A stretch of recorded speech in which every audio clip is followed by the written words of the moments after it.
Vamos a dar inicio en honor al tiempo. Bienvenidos y bienvenidos sean todos y todas. Gracias por el interés en participar en esta semana de webinars universitarios denominado Cierre de Ciclo 1 2023, que está dirigido a los estudiantes de la Facultad de Ingeniería y Arquitectura de la Universidad de El Salvador. Esto gracias al apoyo de las autoridades, las disculpas, ¿verdad? Acá. Gracias al apoyo de las autoridades de la facultad, gracias al apoyo de cada uno de los profesionales que colaboran con sus magistrales ponencias y también gracias al apoyo y la colaboración ya que se está desarrollando en conjunto con las asociaciones estudiantiles. Por ejemplo, este día el webinar es con el apoyo de la Asociación de Estudiantes de Ingeniería Mecánica, la CEIM. Acá nos acompaña la presidenta de la asociación, Alison Castillo. Entonces le damos, por acá tiene la cámara encendida, le damos el espacio para saludar y motivarles a que participen activamente. Sí, tengan todos muy buenos días. Como les decía, mi nombre es Alison, soy actual presidenta de INGINU. Somos la asociación que representamos a los estudiantes de Ingeniería Mecánica. Me da la verdad un gusto ver la participación de todos ustedes acá. Espero que el tema sea de interés para todos, que tengamos buena participación. Bueno, en este caso solo les hago la invitación a que nos puedan seguir en nuestras redes sociales, tanto en Facebook como en Instagram. Estamos como seguir. Toda esta semana, bueno, todo el mes de julio, que es prácticamente lo que es interciclo, vamos a estar desarrollando bastantes actividades. Espero que sean del interés de ustedes, entonces espero también que nos den la oportunidad de darnos a conocer con ustedes. Eso sería todo. Espero disfruten la charla del día de ahora. Muchas gracias, Alison. Puede ponerle, si gusta, en el chat el link de su asociación. Gracias. Entonces, damos paso al webinar de este día con el tema denominado oleohidráulica industrial. Hay que medir el ingeniero si lo dije bien. Conceptos y aplicaciones, que será impartido por el ingeniero Fernando Urbina, que es ingeniero mecánico graduado de la Facultad de Ingeniería y Arquitectura de la Universidad de El Salvador. Él cuenta con una experiencia en procesos de automatización industrial, hidráulica, neumática, electrónica y robótica colaborativa. Actualmente trabaja en el Departamento de Ingeniería y Proyecto de Grupo Autocontrol. Le damos las gracias por su tiempo, por su valiosa participación, ingeniero, y le dejamos acá el espacio. Sí, bueno, en primer lugar, gracias por la oportunidad. Bienvenidos todos al webinar de este día. Como comentaba Roxana, este webinar se llama Oleohidráulica Industrial, Conceptos y Aplicaciones. Bien, ¿por qué hablar de oleohidráulica? Pues la oleohidráulica en sí es una fuente de energía que nosotros vamos a encontrar en diferentes ingenios, en diferentes plantas. Entonces, no importa desde qué perspectiva estaríamos, solo comprobaba que estaba presentando, disculpen. No importa desde qué punto de vista de ingeniería estemos trabajando, siempre vamos a encontrar este tipo de fuente de energía. Entonces es importante que sepamos cómo funciona, por qué escogerla, por qué estamos trabajando con ella. Bien, ¿qué puntos vamos a tratar el día de hoy? Vamos a ver los conceptos básicos de la oleohidráulica, los fundamentos físicos de la hidráulica, componentes de un diagrama hidráulico y el funcionamiento de estos componentes. Bien, empecemos con los conceptos básicos de la oleohidráulica. La hidráulica, pues, es una rama de la ingeniería que abarca el estudio de la presión y el caudal de los fluidos, así como sus aplicaciones. Tenemos en imagen en pantalla un camión que está siendo volcado. Este camión está siendo levantado por un sistema hidráulico. Acá tenemos una fuente de poder hidráulico. Es quien da la energía a un sistema, a un proceso. Y acá tenemos algunas electroválvulas hidráulicas que sirven para controlar el flujo del fluido dentro de un sistema. Bien, dentro de la hidráulica está la oleohidráulica. Esta hace énfasis en específico a los fluidos derivados del petróleo. como por ejemplo el aceite mineral. Eh, si bien es cierto, podemos usar el término de holohidráulica para hacer énfasis que estamos usando aceite, no siempre es un requisito. Es decir, con que digamos un sistema hidráulico, se sobreentendería que estamos trabajando con este tipo de fluido que a alta presión va a ser capaz de accionar un proceso. Clasificación de un sistema hidráulico. Un sistema hidráulico siempre va a tener una fuente primaria, el sistema hidráulico como tal y un trabajo a realizar. Entonces, es posible que la fuente primaria, esta de la izquierda, se encuentre en cierta forma aislada, dado que el proceso que nosotros estemos haciendo es posible que necesite estar separado. Sin embargo, las conexiones con mangueras, con tubería rígida, siempre estarían presentes. Bien, fluido hidráulico. El fluido hidráulico es el medio a través del cual un sistema hidráulico transmite su energía y teóricamente se puede utilizar cualquier fluido. Sin embargo, el agua genera problemas de corrosión, congelación y viscosidad. Por lo tanto, no usamos agua. Los aceites elaborados en base mineral cumplen con prácticamente todos los requisitos necesarios y son los más utilizados. No lo había mencionado, pero si alguien tiene una pregunta puede interrumpirme y claro, yo la respondo. No estoy viendo el chat, entonces si alguien pregunta en el chat, ahí me leen la pregunta, por favor. Bien. Continuamos con las aplicaciones generales. Se pueden distinguir dos tipos dentro de las aplicaciones de la hidráulica. Se tienen las aplicaciones industriales y las aplicaciones móviles. Entonces, acá en imagen igual, tenemos electroválvulas que funcionan con la aplicación industrial y acá válvulas manuales para la aplicación móvil. Se puede ver de que la construcción que estas tienen, el uso que estas tienen van a ser diferentes. No son en cierta forma intercambiables, pero sí funcionan con los mismos principios. Si nosotros entendemos cómo funcionan estas válvulas industriales, vamos a entender cómo funcionan las móviles también. Acá tengo unas ilustraciones alusivas a la aplicación. Para la aplicación industrial tenemos una máquina estacionaria y para la aplicación móvil tenemos pues un tractor. Bien, hablemos de la hidráulica industrial. Esta se encuentra en un ambiente específico, sus componentes se encuentran estáticos y en la mayoría de los casos la fuente primaria es un motor eléctrico. Acá igual, en imagen tenemos fuentes de poder hidráulico, ambas usan motores eléctricos. Acá tengo imágenes de fuentes de poder hidráulico, la de la izquierda está muy completa, lo voy a manchar. Acá tenemos el motor, eh, el que está accionando en sí todo el sistema es el motor. El motor está conectado a una bomba que no podemos ver porque en este caso está sumergida dentro del tanque de fluido hidráulico. Podemos ver otros componentes como acá un filtro de aire, se le conoce como respiradero. Las electroválvulas hidráulicas se encuentran acá.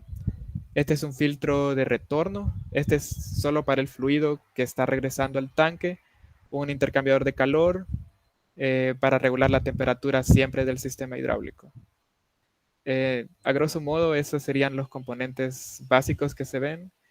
En esta figura de la derecha, igual, tenemos otra fuente de poder hidráulico. En este caso, el motor se encuentra acá. La bomba no se encuentra sumergida, es decir, se encuentra fuera del tanque, es esta de acá, y tiene 3 cuerpos. Entonces está succionando aceite del tanque que se encuentra aquí abajo y está elevando el caudal de este aceite. Bien, podemos avanzar. Esta es otra fuente de poder hidráulico. Esta es muy pequeña, entonces podemos verla más clara quizás. Esta tiene válvulas direccionales acá. Acá a la derecha están unos modelos CAD de la misma unidad de poder hidráulico. Esta ha sido ensamblada localmente en el país. Algunos puntos importantes sobre el diseño en CAD de este tipo de máquinas es que es muy útil para la trazabilidad. Es decir, yo puedo ver los componentes que tiene la unidad o puedo ver los planos a través de estos dibujos sin necesidad de estar yendo físicamente hacia la unidad. Sin embargo, siempre hay que tener cierto cuidado, es decir, no porque el dibujo CAD exista, yo voy a tener 100% confiabilidad en él. Sí va a ser una referencia muy buena, pero si yo quiero saber algo en específico, siempre voy a regresar a la unidad de poder hidráulica en físico, porque es donde yo puedo comprobar todas las medidas, todos los componentes que están ahí, etcétera, etcétera. Bien, eso pues para la hidráulica industrial. Ahora podemos hablar un poco de hidráulica móvil. La hidráulica móvil se encuentra expuesta a un ambiente externo. Sus componentes forman parte del equipo móvil y por lo general su fuente primaria es un motor de combustión. En imagen podemos ver vehículos que tienen este tipo de sistema, tienen hidráulica móvil. Acá tenemos un camión, el cual se puede ver en esta imagen de abajo, que tiene diferentes cilindros hidráulicos para cada función que este camión tiene. Entonces, de esta forma utiliza un sistema hidráulico para poder ejecutar estas acciones. Quizás el componente más importante en un sistema hidráulico móvil es este componente que se llama toma fuerza. Es el que funciona para transmitir la potencia que tiene el vehículo de por sí, así como cualquier carro, pero esta potencia la transmite a la bomba. Entonces, estos tomafuerza están diseñados ya para vehículos móviles de distintas marcas, de distintos modelos. Solo se cambia el tren de engranes en caso sea necesario y transmite la potencia a la bomba. Acá se pueden ver los puertos de succión y de descarga que tendría la bomba. De esta forma es capaz de hacer todas las tareas que este vehículo necesita hacer. Bien, ya hablamos bastante de hidráulica, pero también existen otros tipos de energía. Existe la mecánica, la electricidad, la neumática. Todos estos tipos de energía se pueden usar para generar movimientos. Entonces ahí surge la duda, ¿por qué usar energía hidráulica en lugar de otro tipo de energía? Pues en realidad tiene diferentes ventajas, desventajas. Cada proceso, cada aplicación va a ser diferente. Sería de evaluar qué proceso estoy haciendo para ver qué ventajas me sirven, qué ventajas no me sirven. Eh, en general, un sistema hidráulico va a ser útil cuando se necesite generar una fuerza muy grande. En estos casos, la neumática, la mecánica, pues pueden no ser los mejores métodos. Y de igual forma, quizás una desventaja grande de un sistema hidráulico es el costo, dado que el fluido es costoso, el mantenimiento es costoso y también es en cierta forma sucio. Cuando hay fuga o cuando se hace mantenimiento, siempre va a caer aceite y el aceite no es un fluido que queramos tener ahí disperso. Entonces, esas pueden ser las desventajas principales de un sistema hidráulico. Algunos ejemplos de máquinas hidráulicas que podemos mencionar, pues está una compactadora de cartón. Esta eh, sirve para comprimir cartón. Acá podemos ver la fuente de poder, la que estaría dando la potencia al sistema. Tendría un actuador con el cual haría la fuerza. Tenemos acá una excavadora hidráulica, de igual forma podemos ver los cilindros que utiliza. También tenemos acá un elevador de personas, este puede ser hidráulico. Tenemos aquí la fuente de poder, la que genera la potencia. Y tenemos acá el actuador, el cual le estaría permitiendo el movimiento. Algo importante en estos sistemas es que usualmente las personas eh, no, no dejan en fácil acceso a la fuente de poder. Es decir, acá la podemos ver a la par del elevador y se ve clara que está aquí. Pero hay ocasiones en las que por ejemplo, pueden poner una plancha de cemento enfrente o está como en una zona muy compacta, muy restringida, y en caso se necesite hacer un mantenimiento a la fuente de poder, al sistema en general, en caso se necesite cambiar un componente, resulta muy difícil. Entonces, lo ideal sería que, si bien es cierto, se puede poner un candado para que nadie entre a donde está la unidad de poder, pero tiene que tener un fácil acceso. Tiene que haber alguien que pueda llegar a ella y poder hacer cualquier tipo de inspección o trabajo de mantenimiento. Bien, continuando con las aplicaciones, tenemos acá en la derecha un elevador de tijeras. De igual forma tiene su fuente de poder acá, tiene sus cilindros que generarían el movimiento. Este no necesariamente es para personas, puede ser para descargar un camión o poner cajas en un camión, de igual forma para movilizar objetos en una planta. Otros ejemplos de máquinas hidráulicas, tenemos acá un sistema volcador de camiones. Este es más pequeño del que les mostré en un principio. Tiene acá el actuador, el cilindro. Eh, y finalmente acá tenemos maquinaria agrícola. Este es de las aplicaciones más usuales que tiene la hidráulica móvil, todo tipo de maquinaria agrícola. Bien, una vez hablamos de los conceptos básicos, podemos hablar de los fundamentos físicos que hay en la hidráulica. Eh, pues son cosas que posiblemente ya sepamos. En ese caso sería como un recordatorio. Y si no las conocemos todavía, sería una introducción. Tenemos aquí lo que es la ley de Pascal. Dice de que toda presión aplicada sobre un fluido confinado en un recipiente actúa de forma igual en todas las direcciones dentro del recipiente. Y esto es perpendicular a las paredes del mismo recipiente. Esta es la ley fundamental de la hidráulica. Entonces, acá tenemos diferentes ecuaciones en las que podemos ver esta relación. Fuerza es igual a presión por área, presión es igual a fuerza entre área es igual a fuerza entre presión. Entonces, es posible que ya conozcamos esta ecuación. Bien, ahora hablemos de caudal. Caudal es el volumen de un fluido que atraviesa una superficie en un tiempo determinado. Se calcula mediante la siguiente fórmula. Caudal es igual a volumen entre tiempo. Normalmente el volumen se mide en litros o galones y el tiempo se mide en minutos. Acá tenemos una tubería, la cual tiene un solo caudal, entonces tiene dos secciones, una con un área mayor y otra con un área menor.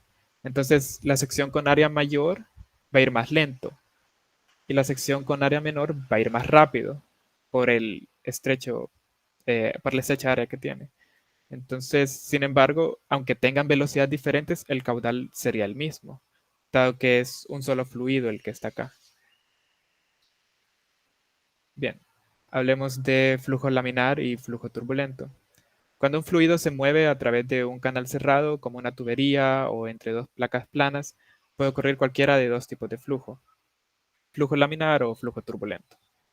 Factores que influyen son la viscosidad, la rugosidad de tubería y el diámetro de tubo. Acá en imagen tenemos representados ambos tipos de flujo. Arriba tenemos un flujo laminar, se puede ver que es ordenado, que son capas que se van moviendo. Y abajo tenemos un flujo turbulento. Se puede ver que no hay orden, de hecho hay flechas que se regresan. Entonces, idealmente buscamos tener un flujo laminar y no un flujo turbulento. Eh, Acá tenemos lo que es viscosidad. Esta es una medida de la resistencia de un fluido al movimiento. Se puede entender como una fricción interna que posee. Está relacionada directamente con el fluido en sí, sus aditivos, presión, temperatura. Entonces, acá en imagen tenemos dos fluidos. Uno tiene alta viscosidad y el otro tiene baja viscosidad. Ambos a una misma temperatura, a un mismo tiempo, se empiezan a vertir. Entonces, el de baja velocidad se puede ver que llena rápidamente el recipiente, mientras que el de alta viscosidad eh, llena más lento el recipiente. Permítanme. Bien, continuamos. Bueno, acá tenemos un diagrama o una gráfica de diferentes aceites. Am, pues la viscosidad se mide en estas unidades: Stoke, Centistoke y segundos Seibold Universal. Entonces, ¿cómo leer este diagrama? Eh, por el lado izquierdo tenemos la viscosidad cinemática en centistokes, el cual es una unidad de medida, y por el otro lado la tenemos en segundos Seibold Universal. Entonces, vamos a usar cualquiera de las dos. Eh, un fluido va a tener un valor de viscosidad a cierta temperatura y otro valor de viscosidad a otra temperatura. Entonces, por eso tenemos dos rectas. Una de la viscosidad a 40 grados Celsius en el lado izquierdo, y a la par de esta tenemos ese mismo fluido, pero a una temperatura más alta, 100 grados Celsius. Entonces, acá podemos escoger, por ejemplo, un fluido que tenga alrededor de 500 centistokes a 40 grados Celsius y 30 centistokes a 100 grados Celsius. Bueno, trazaríamos una recta y todos los fluidos que se encuentren acá cumplirían con ese requisito. Acá se tienen diferentes normas o grados de viscosidad de diferentes fluidos. Tenemos, por ejemplo, al ISO 460, tenemos al AGMA 7, tenemos al SAE Gear Oil de 140.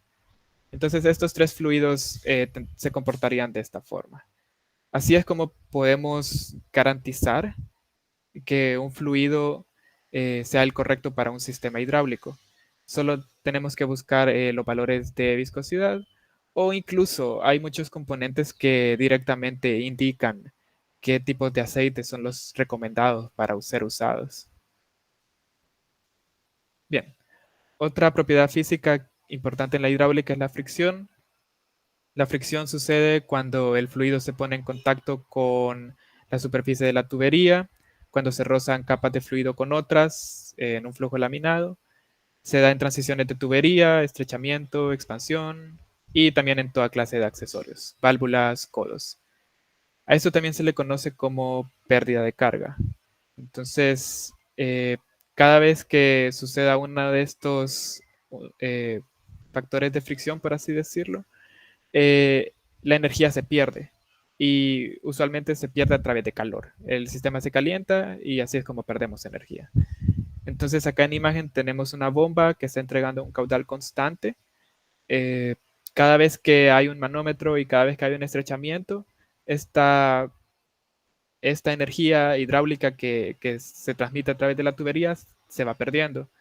Entonces, acá se tiene en ecuaciones representada esa pérdida de energía. Se representa por pérdida de presión. Acá hay un diferencial de presión entre esta sección y esta sección, otro diferencial de presión entre esta sección y esta sección, y así se iría perdiendo la energía en un sistema. Es inevitable, entonces siempre hay que tomar en cuenta las pérdidas de energía que están teniendo. Bien, hablemos de potencia. Potencia es la rapidez con la que se realiza un trabajo, la rapidez con la que se transforma o se transmite la energía. Generalmente, en un sistema hidráulico completo se desarrolla una transmisión entre diferentes potencias. Acá tenemos un sistema hidráulico completo, desde la fuente de poder hasta el trabajo que está realizando en su punto final. Entonces podemos ver los distintos tipos de potencia que hay. El motor va a recibir una potencia eléctrica, la va a transformar en una potencia mecánica. Esta potencia mecánica se transmite en el eje de la bomba y la bomba lo convierte en una potencia hidráulica. Esta potencia hidráulica es la que utilizamos en todo el sistema, se transmite en todo el sistema, y cuando llega al actuador, esta potencia hidráulica se transforma otra vez en potencia mecánica. De esta forma puede ejecutar un trabajo. No es regla que estos sean las potencias que se encuentran en un sistema hidráulico completo. Es decir, puede ser un motor de combustión interna, entonces se usaría potencia térmica. Puede ser incluso aire comprimido, y sería una potencia neumática. Entonces así podemos evaluar qué tipo de potencia hay en un sistema. Bien, aquí he aislado, siempre en el ejemplo que se presentaba en la anterior diapositiva, he aislado los componentes donde se hacen estas conversiones de energía. El motor convierte la eléctrica a mecánica, la bomba convierte la energía mecánica a hidráulica y el actuador utiliza la energía hidráulica y la transforma en mecánica. Tenemos entonces algunas ecuaciones que se usan en estas potencias. La eléctrica es voltaje por corriente por factor de potencia. La potencia mecánica es 2pi velocidad angular por torque. La hidráulica, que es la de nuestro interés ahorita, es igual a presión por caudal. Y la mecánica final que usa el actuador es la de fuerza por velocidad. Entonces, como en El Salvador, pues exportamos, o más bien, tenemos varios equipos que vienen de Estados Unidos, entonces usamos valores imperiales, usualmente en los equipos que tenemos. Por eso aquí existe una derivación de la ecuación de potencia hidráulica ya en unidades imperiales. Es decir, potencia en HP es igual a presión en PSI por caudal en galones por minuto entre 1714. Entonces, para evaluar la potencia hidráulica que tiene un sistema, esta es una ecuación muy útil que se usa frecuentemente. Bien, ahora hablemos de eficiencia. Tenemos la eficiencia volumétrica. Esta disminuye en el tiempo debido al desgaste interno de la bomba y se puede usar como eficiencia igual a caudal real entre caudal teórico. Es decir, este caudal teórico es el que la bomba debería estar dando según su valor de placa, pero no siempre va a ser ese el caso. Entonces, así es como esta eficiencia volumétrica se va perdiendo. Eficiencia total. La eficiencia total es igual a la potencia de entrada entre la potencia de salida. Para efectos prácticos, es posible considerar que las pérdidas en el sistema representan un porcentaje fijo de la energía total. Entonces, se puede asumir que en un sistema va a haber una pérdida del 15%. Pero, ¿cómo podemos usar esto? Voy a regresar acá. En un sistema hidráulico, si yo ya sé que la potencia que necesito en mi proceso es, por ejemplo, de 10 HP, entonces yo tengo que considerar que en todo el sistema va a haber una pérdida del 15%, es decir, en todos estos componentes. Entonces, ¿qué potencia es la que yo tengo que transmitirle a la bomba? ¿Qué potencia es la que yo le doy a todo el sistema? Entonces, aquí es cuando se incluye ese 15% para la potencia del motor. Entonces, tenemos en esta ecuación que la potencia de entrada va a ser igual a 1.15 veces la potencia de salida. Esta potencia de salida se refiere a la potencia que ya se está usando en el proceso mecánico final de nuestro sistema. Bien. ¿Todo bien hasta el momento? ¿Hay alguna duda o comentario? Yo tengo una duda corta. Entonces, ese 15% de pérdida es todas las pérdidas de todos los componentes. O sea, no es dependiendo de la conversión de energía, cuando la energía se convierte de hidráulica a mecánica o de eléctrica a mecánica, o sea, hay un porcentaje proporcional de pérdida de energía en esa conversión del 15% total. Pues el 15% que se menciona de esas pérdidas fijas ya incluye esas pérdidas por cada transmisión. También incluye las pérdidas del sistema, es decir, todos los accesorios, todas las válvulas y todos los cambios de tubería también. Bien. Esa sería la única duda. Bueno. Pues igual pueden escribirlas o anotarlas y al final resolvemos más dudas. Bien. Continuamos con los componentes de un diagrama hidráulico. Vaya, el diagrama hidráulico se clasifica en las siguientes partes constructivas. unidad de trabajo o potencia y unidad de control de señales. Entonces, acá tenemos dos imágenes. En una se muestra el diagrama hidráulico completo, cómo se simularía en un programa, y arriba tenemos cómo se miraría en físico. Entonces, podemos ver de que la unidad de trabajo representa en sí al sistema y la unidad de control es cómo le enviaríamos nosotros las señales al sistema. Usualmente, sí se usa un gabinete para enviar señales a un sistema hidráulico, pero cuando este es muy pequeño es posible que no sea necesario. Es decir, si es un accionamiento manual el que estamos usando y la válvula ya trae ese accionamiento manual, entonces no necesitamos una unidad de control de señales. Pero es un elemento que siempre hay que considerarlo. ¿Cómo vamos a estar controlando nuestro sistema hidráulico? Bien, hablemos de la unidad de trabajo potencia en específico. Este es un esquema que indica mediante símbolos cómo están conectados cada uno de los elementos entre sí. En el esquema no se toma en cuenta la distribución física de los elementos y tiene diferentes partes. Tiene un grupo de accionamiento, una unidad de control de potencia y una unidad de trabajo. Los elementos del sistema deben incluirse en el esquema según la dirección de la propagación de la energía. El flujo de potencia es hacia arriba, es decir, tenemos primero la alimentación acá, luego tenemos un área de control de direccionamiento, de caudal y finalmente el accionamiento del actuador. Acá tenemos un ejemplo más realista de cómo interpretar un diagrama hidráulico. Entonces, podemos ver de que acá se encuentra el motor con la bomba. A la derecha se puede ver de una forma más realista o entendible estos componentes.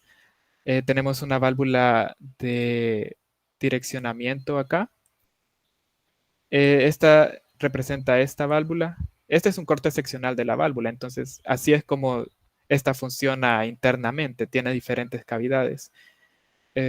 Y arriba tenemos el actuador. Entonces, así es como ustedes pueden ver de que el diagrama representa a través de símbolos estos componentes reales. Bien, ahora la unidad de control de señales. La unidad de control de señales se subdivide en la entrada de señales y en el procesamiento de señales. Podemos ver acá, en este ejemplo, tenemos acá un botón y tenemos estos símbolos que representan el funcionamiento de un relé, y acá tenemos el solenoide de una electroválvula. Entonces, acá ya nos metemos en términos de control eléctrico y si bien es cierto, siempre hay que llevarlo de la mano con el sistema hidráulico, no nos vamos a enfocar en esta unidad de control por hoy. Entonces vamos a regresar a hablar del sistema hidráulico. Bien, ¿qué componentes hay en un sistema hidráulico? En un diagrama hidráulico. Vamos a tener líneas. Las líneas representan tuberías, tubos, pasos hidráulicos.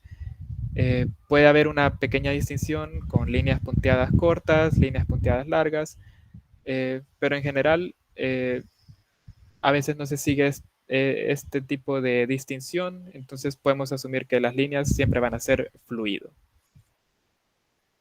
Tenemos otros componentes que son elementos giratorios. Estos pueden ser bombas, pueden ser motores y se simbolizan por un círculo. Entonces, también van a tener un triángulo en su interior. Si este triángulo, al compararlo con una flecha, pues si va hacia afuera, significa que está entregando energía hidráulica al sistema. Entonces, esta sería una bomba.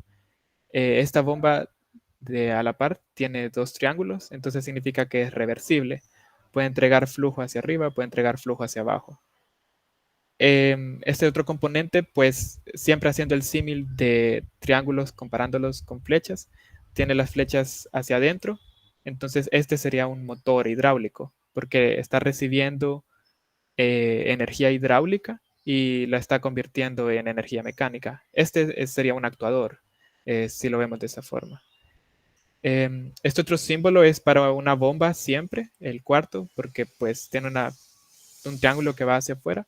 Esta otra flecha de acá significa que es regulable, significa que es una bomba de desplazamiento variable, va a cambiar el caudal que entrega. Y este último componente pues es un actuador semirrotativo. No va a poder dar vueltas completas, sino que va a tener un punto de inicio y un punto de fin. Bien, otros componentes que hay en un sistema hidráulico son cilindros. Estos se dibujan como un rectángulo indicando pistón, vástago y conexiones. Tenemos acá cilindros de simple efecto, doble efecto y un telescópico de simple efecto. Válvulas. El símbolo básico de una válvula es un cuadrado que se denomina envoltura. Las flechas se añaden a las envolturas para indicar el paso y dirección del caudal. Entonces, tenemos dos imágenes. En una tenemos una válvula que solo tiene un cuadrado. Esto significa que la válvula es infinitamente variable. No, es decir, puede cambiar de muchas formas en función de cómo va a estar actuando. En este caso, esta válvula es de alivio, entonces va a tener acá un resorte y este resorte nosotros lo podemos configurar a través de una palanquita que estaría anexa a esta válvula. Y el resorte tiene una infinidad de formas. Por eso es que solo se representa con un cuadrado y se le llama así infinitamente variable. Mientras que en la imagen de la derecha tenemos una válvula que se representa con 3 cuadrados.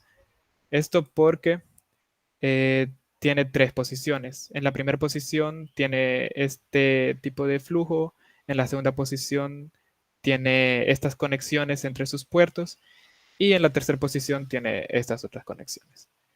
Entonces es una válvula de posición finita. Sin embargo, no todas las válvulas se representan con cuadrados. También tenemos acá una válvula de bola, bueno, distintos tipos de válvula de bola, las cuales se representan con estos triángulos.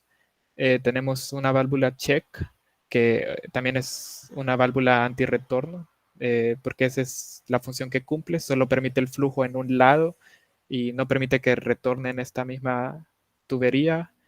Y tenemos finalmente una válvula reguladora de flujo.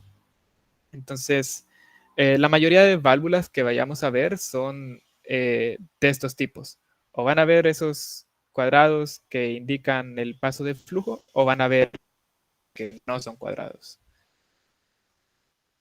Bien, ahora tenemos el tanque. Este es el depósito de aceite y se dibuja en forma de rectángulo abierto en su parte superior. Por conveniencia se pueden dibujar varios símbolos en un diagrama, aunque haya solamente un depósito. Entonces, por eso tenemos en la primera imagen un solo rectángulo abierto de arriba. Entonces, todos los componentes que están tomando o retornando aceite del tanque están conectados directamente a este rectángulo. Tenemos en esta otra imagen de la derecha que es casi el mismo sistema hidráulico. La diferencia es de que acá se colocaron diferentes símbolos de tanque en cada componente que está tomando o retornando aceite del tanque. Entonces, cualquiera de las dos formas de representar tanque las van a encontrar. De hecho, es más común cuando están separados. Pero en lo personal a mí me gusta más cuando solo hay un símbolo de tanque, porque se puede ver claramente las conexiones que van a ver directamente al tanque. Bien, también tenemos los filtros. Estos son elementos que condicionan al fluido, ya sea para limpiarlo, para remover partículas. Entonces se representan por este triángulo y una línea punteada en medio. Tenemos intercambiadores de calor. Estos también condicionan al fluido. La diferencia es de que estos sirven para controlar la temperatura. Usualmente una unidad de poder pues no necesita un intercambiador de calor. Esto solo es cuando las temperaturas son críticas o estamos seguros que no se puede disipar el calor generado. Entonces acá tenemos diferentes representaciones de estos intercambiadores de calor. Sería un triángulo con flechas que se separan de la tubería. por así decirlo. También tenemos acumuladores. Estos sirven para almacenar presión en un punto del sistema en caso queramos liberarla en otro momento sin tener que estar encendiendo la bomba. Entonces tenemos diferentes tipos de acumuladores. Tenemos de pistón, de diafragma, de membrana. Siempre que usemos un acumulador vamos a necesitar usar uno de estos bloques de seguridad, el cual es un conjunto de válvulas. Entonces, si bien es cierto, lo pueden ver como 3 símbolos, no es necesario que ustedes vean cada válvula en el sistema. Puede que ya sea solo un bloque donde ustedes conecten, aquí está el acumulador, aquí conecto a tanque y aquí conecto a mi sistema hidráulico. Entonces, eso de hecho es común. Van a ver símbolos así, en cierta forma complejos, o varios símbolos encerrados en un cuadrado con puntos, con líneas y puntos, y eso va a representar que es un solo componente. Entonces, los símbolos funcionan más para que ustedes entiendan el funcionamiento del bloque y también para representar ese bloque. Uy, me fui a la última.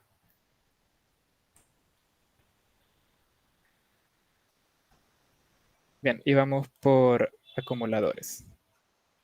Entonces, otros símbolos gráficos que hay en un sistema son estos.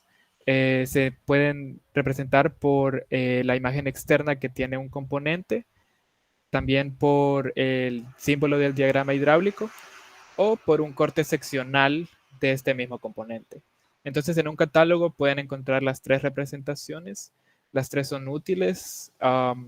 Con el corte seccional pueden ver el funcionamiento interno que va a tener y cómo es que hace esta función. Entonces, igual, es muy útil. Acá tenemos un ejemplo de una simulación de un diagrama hidráulico. Ahora que ya vimos varios de estos símbolos, varias de las partes de un diagrama, entonces podemos entenderlo de mejor forma. Esta válvula direccional está enviando aceite al actuador en diferentes formas. Y por el lado derecho tenemos la unidad de control. Con un botón accionamos el actuador. También hay unos componentes eléctricos como temporizador, solenoide, los cuales hacen que este actuador funcione de la forma que nosotros queremos. Acá estamos usando FluidSim, el cual es un software súper bueno para simular un proceso. Entonces, de hecho, casi todos los procesos se pueden simplificar y simular en este programa, que se encuentra fácilmente. Bien, ya habiendo hablado del diagrama hidráulico, vamos a hablar del funcionamiento de los componentes del diagrama. Entonces, primero tenemos la bomba. En todo sistema hidráulico vamos a tener una bomba, porque es la que le va a dar poder, le va a dar potencia. Estos son dispositivos que transforman la energía mecánica generada por un motor primario, el cual puede ser eléctrico, de combustión interna, etc. Y proveen energía hidráulica al sistema. Existen 3 tipos principales de bomba, y los cuales son engranes, paletas y pistones. Esto en función de su construcción interna. Entonces, estos tipos de bombas dan un desplazamiento positivo, es decir, el caudal que estas están brindando al sistema no cambia. Algunas generalidades de las bombas, pues estas son capaces de resistir la presión del sistema impuesta por la carga y las pérdidas, y al mismo tiempo entregan un caudal constante. Acá es donde podemos ver que una bomba va a estar dando caudal, pero en sí no va a estar generando la presión del sistema. La presión del sistema se genera por la carga del mismo. Es decir, si aquí yo tengo un volcador de camiones, la presión que yo necesite para volcar este camión se va a estar generando directamente acá en el cilindro. Y la bomba va a estar proveyendo el caudal para poder levantar el cilindro, pero no en sí la presión. Si en su defecto yo no tengo acá un camión, sino que tengo una conexión directa a tanque, entonces el tanque no está generando una carga y el sistema no va a estar presurizado. Y aunque la bomba yo la encienda, no va a haber presión, porque no va a haber ningún impedimento que esté generando una presión en el sistema. Como resumen, la bomba va a estar dando caudal, no va a estar dando presión. Bien, acá tenemos el desplazamiento de una bomba. Esta es una de las principales características que se debe conocer y es la cantidad de fluido que una bomba entrega al momento de realizar un giro completo de su eje. Es decir, es el volumen desplazado por cada revolución. Si yo acá tengo mi bomba y la giro una vez, entonces va a desplazar un volumen de aceite al sistema. A esto es a lo que se le conoce como desplazamiento. Y es una de las características más importantes que esta bomba puede tener. Acá tenemos un catálogo de bombas. Entonces se ha seleccionado una bomba de desplazamiento de 1.24 pulgadas cúbicas. Este es un desplazamiento fijo. Entonces, yo ya tengo el desplazamiento, yo ya tengo el volumen que va a estar entregando por cada giro esta bomba. Entonces, ¿a qué caudal va a ir? Esto va a depender del motor o de la fuente de energía que yo le dé a esta bomba. Si es un motor eléctrico de 1200 revoluciones por minuto, entonces por minuto igual va a estar entregando este volumen, 6.44 galones.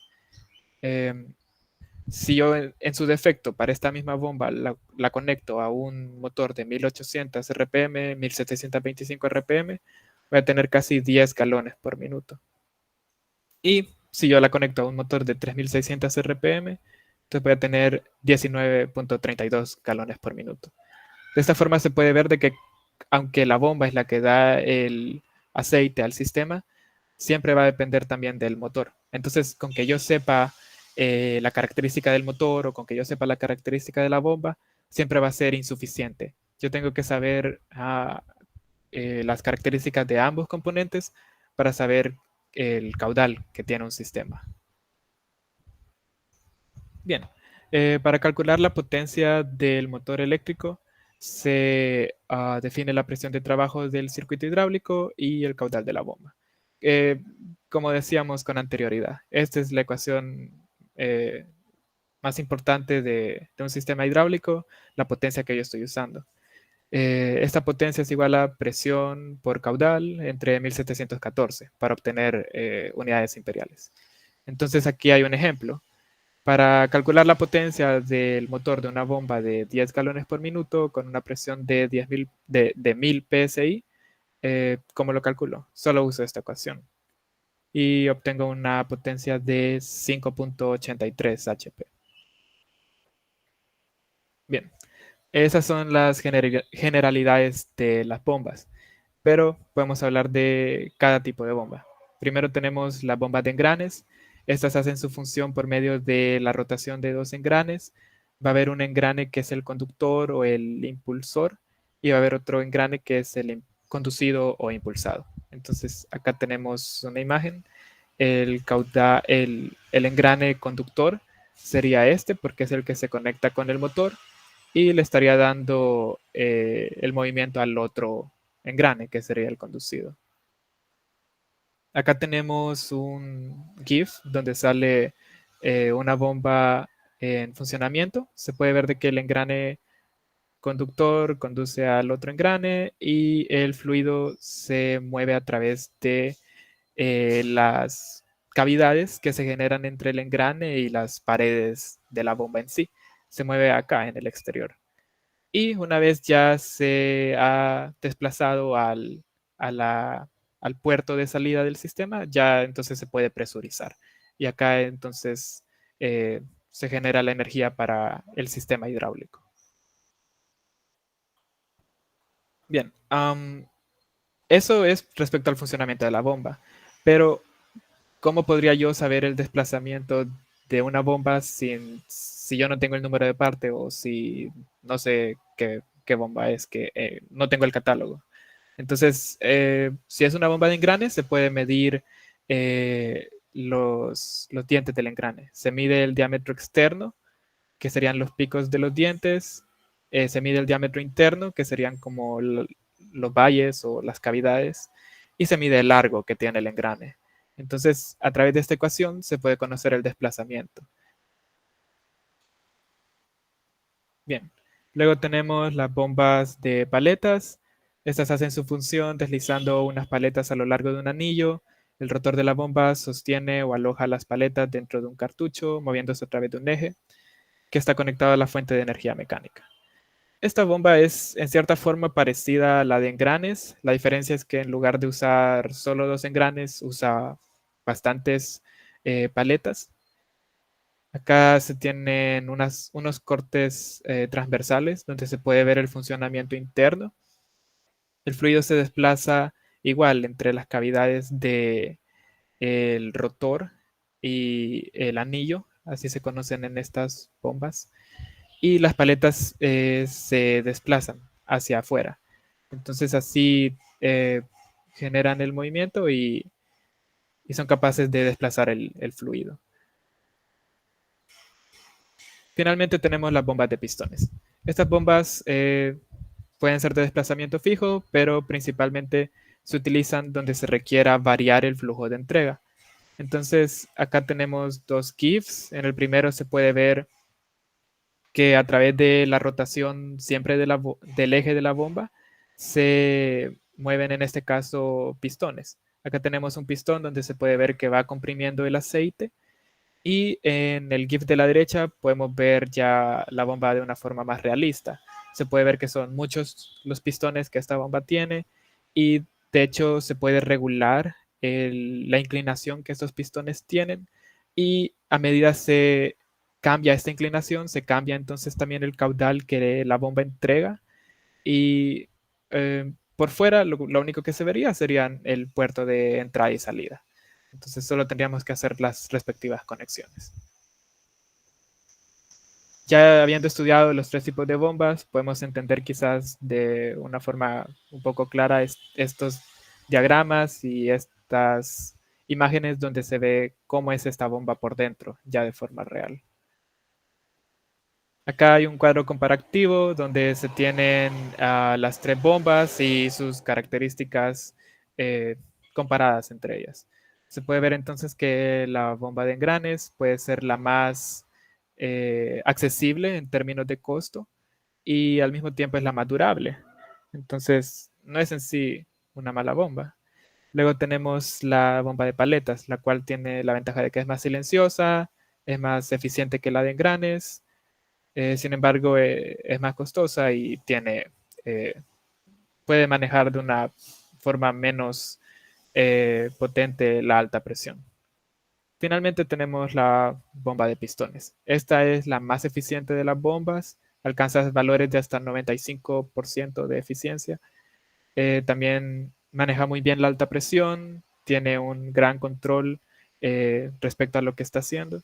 Sin embargo, es la más costosa y también es la que tiene un mantenimiento como más difícil de hacer. Entonces, depende de la aplicación, así se escoge la bomba. En general, en la industria, las bombas que se utilizan son las de engranes, porque para un proceso no siempre es necesario estar lidiando con los altos costos o el difícil mantenimiento de una bomba de pistones. Entonces, la de engranes es más que suficiente. Bien. Y luego tenemos otros componentes. Tenemos las válvulas hidráulicas. Estas se clasifican en 4 grandes grupos, los cuales son válvulas direccionales, válvulas de retención, válvulas de control de flujo, válvulas de control de presión. Igual, cualquiera de estos tipos de válvulas se clasifica en si son válvulas de línea, si son válvulas de cartucho, si son válvulas estilo sándwich.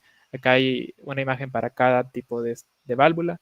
Estas son muy variadas, es decir, hay diferentes formas de controlar un sistema, entonces cada control que nosotros podemos hacer, hay una válvula para ello. Entonces, sería muy difícil como explicar el funcionamiento de cada una de estas válvulas. Entonces, en resumen, podemos verlas como eso, que sirven para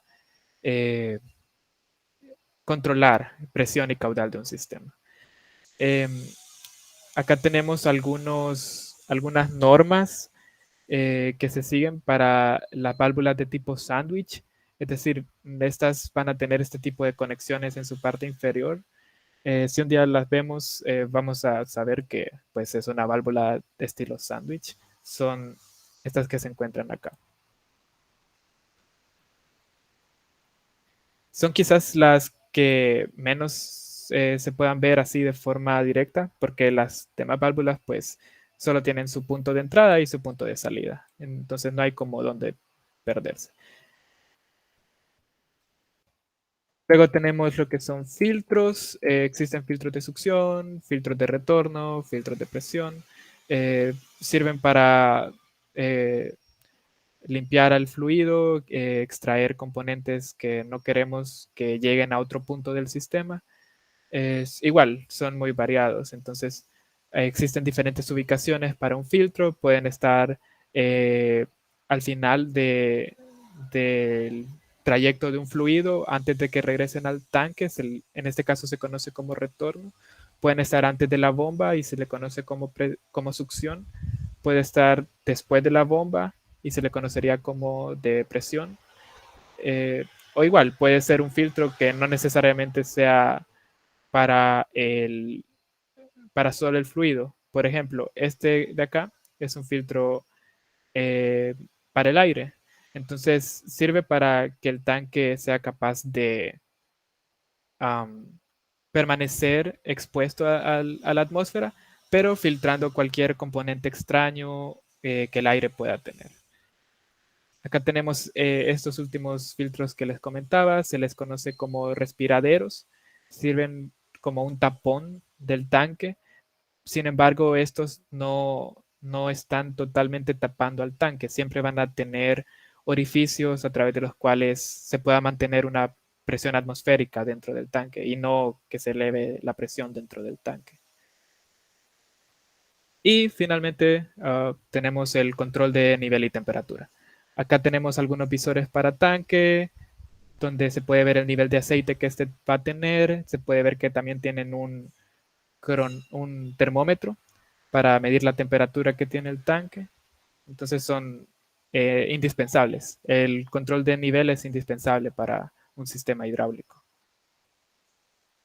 Tenemos también los reservorios o tanques.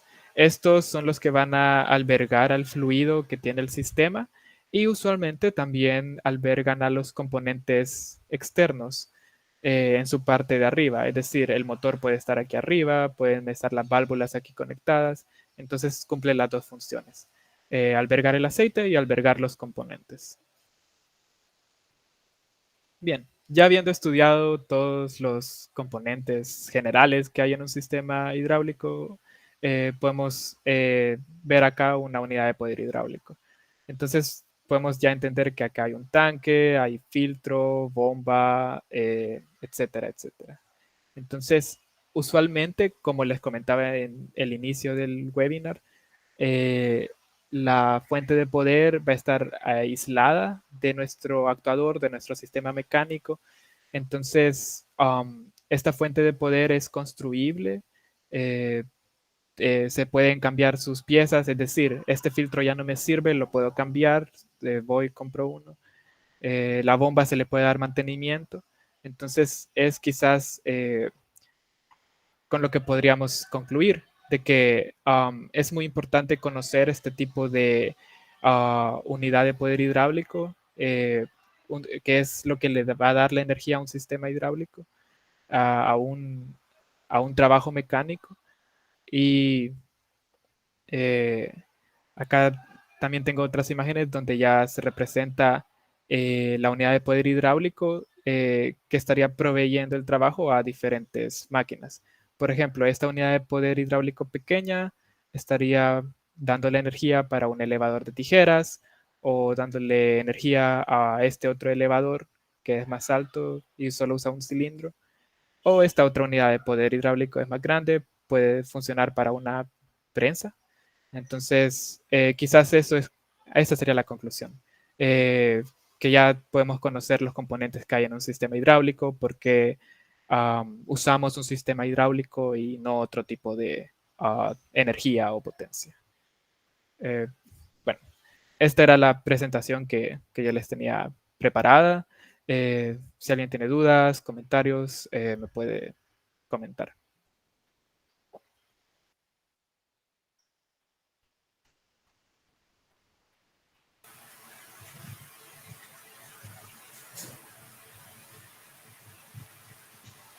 Muchas gracias, ingeniero, por tan interesante ponencia. Les invitamos a hacerles las consultas al ingeniero Fernando Urbina. Bueno, acá hay varias en el chat. Romeo Alcides Portillo dice, ¿en qué porcentaje es el máximo tolerado para pérdidas? Sí, pues en sí no hay como un límite, es decir, entre más accesorios tengamos, más pérdidas van a haber. Sin embargo, no se generan más del 15%, por lo mismo de que ah, si hay un sistema muy complejo, quizás será mejor tener varias fuentes de poder, entonces no es como que sea un sistema ineficiente. Ivonne Rivera consulta, ¿en este tipo de bombas se puede dar la cavitación? Sí, en este tipo de bombas se puede dar la cavitación, por eso hay un límite de la presión de vacío que nosotros generamos antes de la succión en la bomba. Sin embargo, esto se puede prevenir de forma muy fácil si la bomba la instalamos dentro del tanque. Entonces, cuando la bomba es sumergida, nunca va a haber cavitación. Eh, y si la bomba se encuentra fuera del tanque, solo la ponemos encima del tanque y no es una altura lo suficientemente grande para que se genere cavitación. En una bomba se darían posiblemente otro tipo de problemas, como que la presión es muy alta o que la temperatura que se alcanzó fue muy alta, y eso ya sería un problema más profundo para una bomba que la cavitación. Carlos Ernesto Alvarenga, en cuanto a la comparación de bombas que realizó, ¿qué era lo de la variabilidad de control? Sí, pues la bomba en sí es un componente que puede ser tan complejo como nosotros lo necesitemos. Ahorita solo vimos de forma superficial que una bomba sirve para dar caudal, sin embargo, puede que hayan distintos tipos de alivio, es decir, distintos tipos de presión que nosotros queramos estar alcanzando. Puede que no queramos que haya un flujo siempre continuo, es decir, pueden tener otras válvulas check siempre internamente en la bomba. Entonces, cualquier control que nosotros necesitemos en un sistema puede estar dentro de la bomba. Entonces, a eso se refería con la variabilidad de control. También pueden encender sus micrófonos para hacer la consulta al ingeniero. Bueno. Bueno, Roxana, fíjese que yo tenía aquí unos componentes en físico que iba a mostrar en cámara. No sé si todavía hay tiempo para enseñarlos. Sí hay tiempo, ingeniero. No hay vaya. problema. Todavía estoy presentando. Sí. Voy a encender la cámara.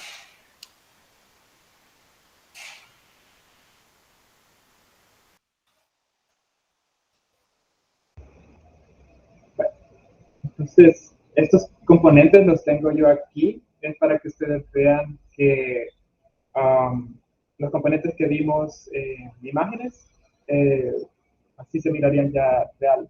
Esta es una bomba de engranes. Es pequeña en cierta forma y esta es de un tipo de modelo. Entonces, acá tengo de otro modelo. Esta ya es un poco más grande y se encuentra abierta. Entonces, podemos ver acá los engranes que esta tiene. Entonces, este es el funcionamiento que la bomba tendría.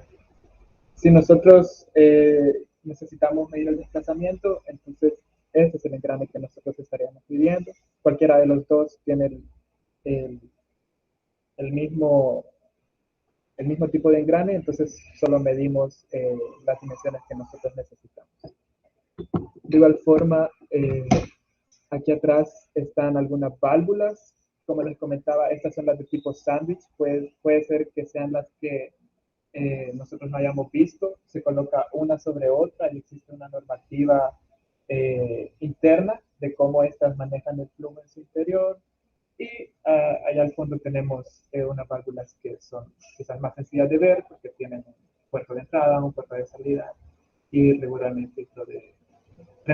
el fluido de diferentes formas. Finalmente acá tenía un filtro. En este caso es un filtro de succión.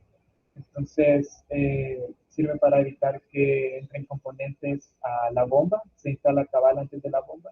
De hecho, esta bomba de aquí, si no me equivoco, estaba instalada con este filtro. Entonces, así es como funciona.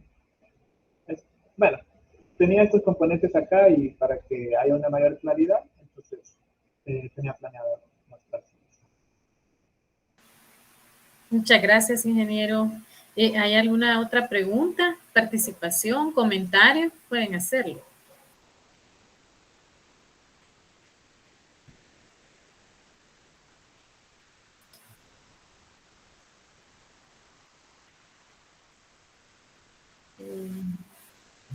Bueno, acá hay otra de José Daniel. ¿Cuál sería una tarea o método preventivo en un sistema oleohidráulico? Sí, pues habría varios métodos preventivos. Quizás el principal es que siempre tiene que haber una válvula de alivio. Acá, bueno, dejé de presentar, les voy a mostrar. Se ve la cámara de pantalla.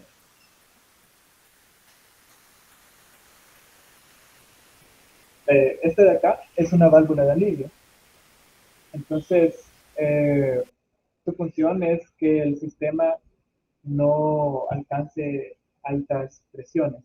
Si esta válvula de alivio por alguna razón deja de funcionar, entonces el sistema se puede convertir en casi que una bomba, porque no habría forma de liberar la presión que el sistema hidráulico está usando. Entonces sí hay que tener cuidado sería con que esta válvula se encuentre en un correcto funcionamiento. En caso incluso de que una tarea estemos regulando la presión, no vamos a querer estar regulando la presión con esta válvula de alivio, sino que vamos a tener otra válvula que va a estar regulando la presión y esta solo va a servir para que el sistema sea capaz de liberarla. Entonces, ese podría ser el método preventivo principal. Muchas gracias, ingeniero. ¿Algún otro comentario? Y pues si no, le vamos agradeciendo al ingeniero, informarle que se le va a hacer llegar después de la semana de webinar un diploma de reconocimiento por su aporte en este webinar, ingeniero, de parte de la Unidad de Vida Estudiantil. También pedirles a los participantes que nos dejen sus nombres en el chat para cuestiones de asistencia. Quienes puedan encender su cámara, si lo pueden hacer, ahorita estamos en mosaico y vamos a tomar una foto. Así que si lo pueden hacer, les agradeceríamos.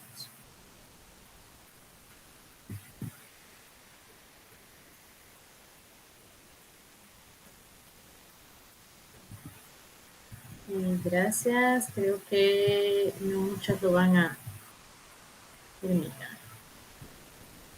Vamos a hacer la captura.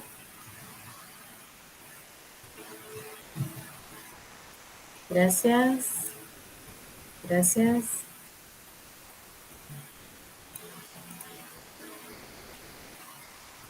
Veamos, nadie más.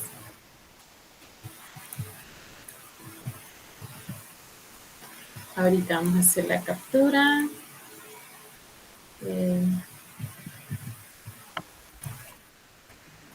Permítanme, que los chats no,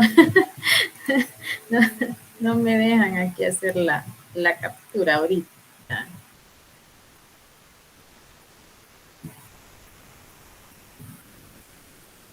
Bueno, muchas gracias. Y pues les esperamos y les invitamos en los siguientes webinars.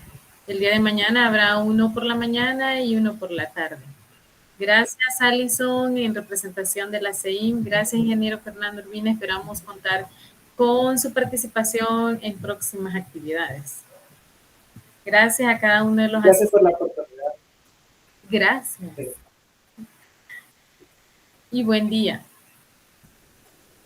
Les esperamos en las próximas actividades. Buen día.